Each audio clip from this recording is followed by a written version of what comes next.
The physician's hands are cold against her swollen belly.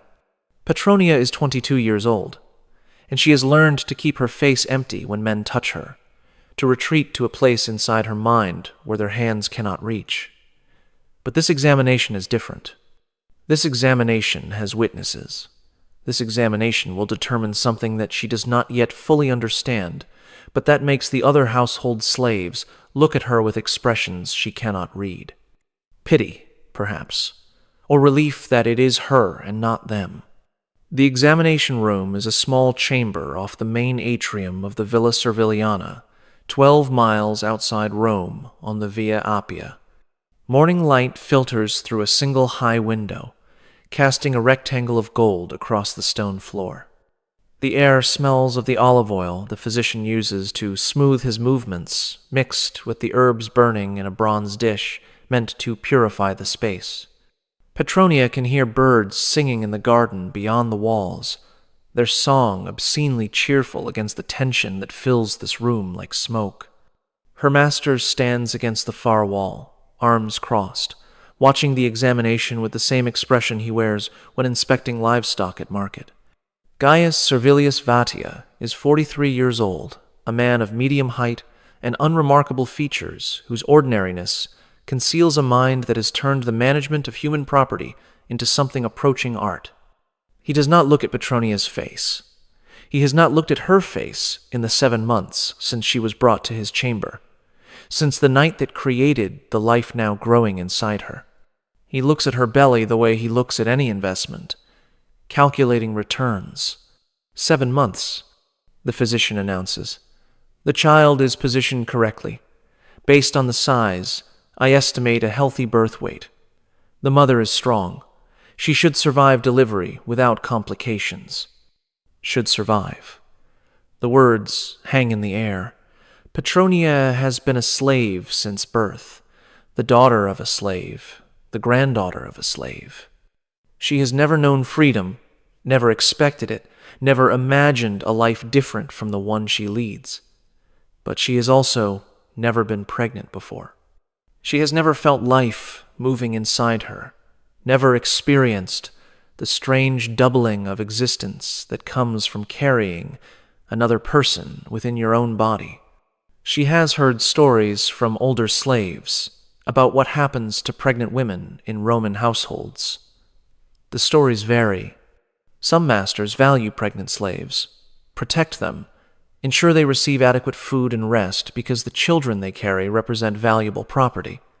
Other masters see pregnancy as inconvenience, as lost labor, as a problem to be solved through methods that the storytellers describe only in whispers. She does not know which kind of master Gaius Servilius Vatia is. She has been in this household for only 18 months, purchased at auction after her previous owner's death dissolved his estate. She knows that Vatia is methodical, that he keeps detailed records of every slave's productivity, that he makes decisions based on numbers rather than emotion. She knows that he visits certain female slaves at night, that he has fathered multiple children within this household, that those children occupy positions she does not fully understand in the complex hierarchy of Roman slavery. What she does not know is what will happen to the child she carries. What will happen to her?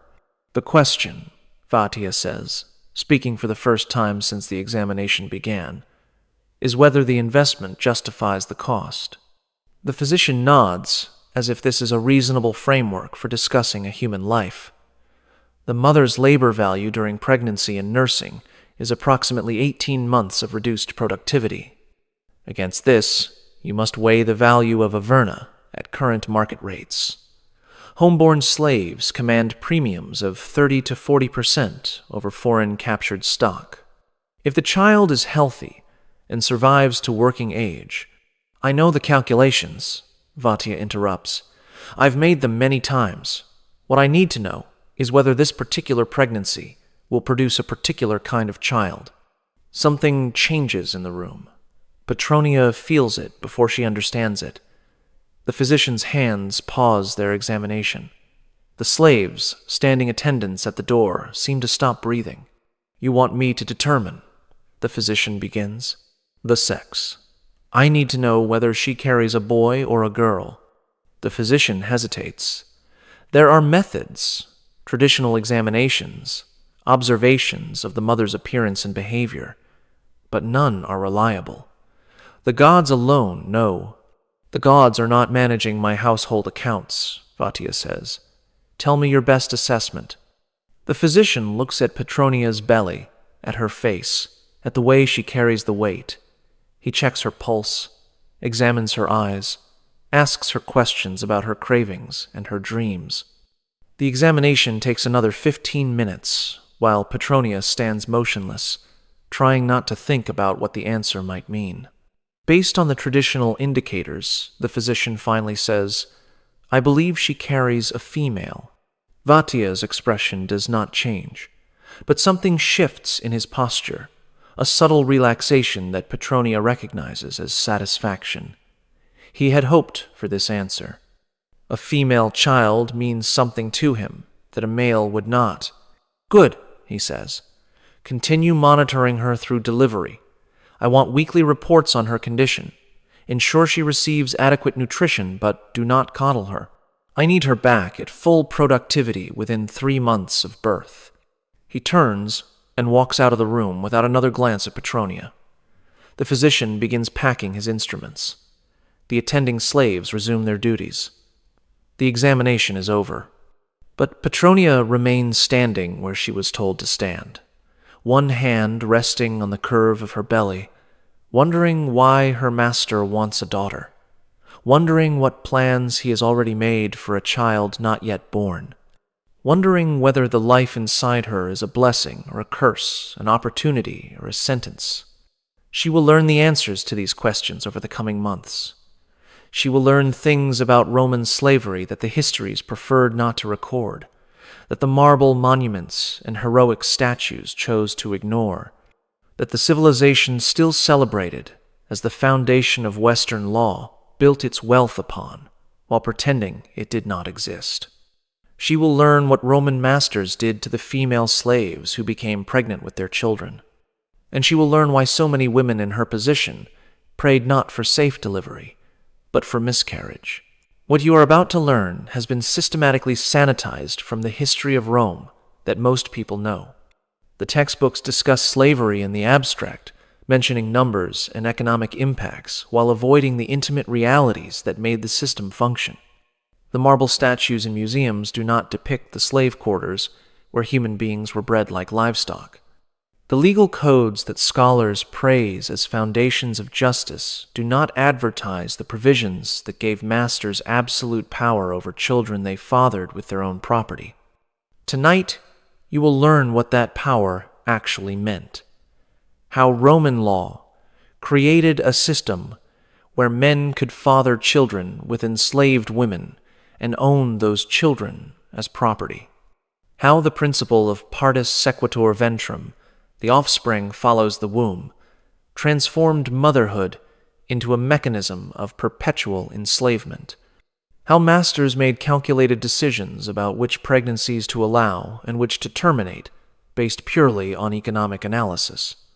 You will learn about the verni, the homeborn slaves who were considered more valuable than foreign captives because they had been conditioned from birth to accept their status.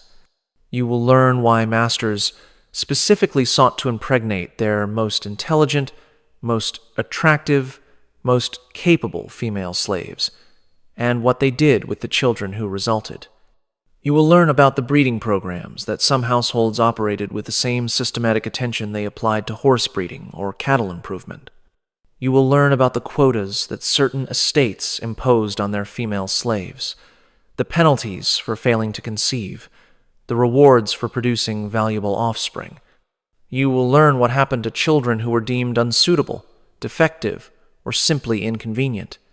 You will learn about the exposure sites outside Roman cities, where unwanted infants were left to die or to be collected by those who had other uses for abandoned children. You will learn why some masters forced pregnant slaves to abort, while others forbade abortion under penalty of severe punishment, and how both policies served the same underlying logic of human beings as property. You will learn about the mothers who watch their children sold away from them, sometimes at ages as young as 7, separated forever, because a buyer offered an attractive price. You will learn about the fathers who sat at dinner with their legitimate families while their enslaved children served the meal, recognizing features they saw in their own mirrors, but acknowledging nothing. Subscribe if you want to understand what Rome actually was beneath the glory and the conquest and the architectural achievements. Comment below telling me where you are watching from. Because Petronia is still standing in that examination room, still wondering what her master's satisfaction means, still not knowing that the child she carries has already been assigned a purpose that will shape both of their lives. But before I tell you what Gaius Servilius Vatia planned for Petronia's daughter, before I reveal the system that had been refined over centuries to extract maximum value from enslaved women's bodies, I need to take you back. I need to show you how Roman slavery actually functioned, what legal frameworks made it possible, and why a man like Vatia could do what he did without any Roman considering it wrong. Because you cannot understand what happened to Petronia without understanding the world that created men like her master. Roman slavery was not an accident or an aberration. It was the foundation upon which Roman civilization was built, the economic engine that powered everything from agricultural production to urban services to the personal comfort of every freeborn citizen. At the height of the empire, slaves constituted approximately 30 to 40% of the population of Italy. In the city of Rome itself, perhaps 1 in 3 residents was enslaved. These numbers are difficult to comprehend in modern terms. Imagine a society where 1/3 of everyone you see on the street, in shops, in public spaces, is legally property. Imagine that this condition is inherited, that the children of slaves are automatically slaves regardless of who fathered them, that there is no path to freedom except the arbitrary decision of an owner who has no obligation to grant it. This was Rome. This was the reality beneath the Senate debates and the military conquests and the philosophical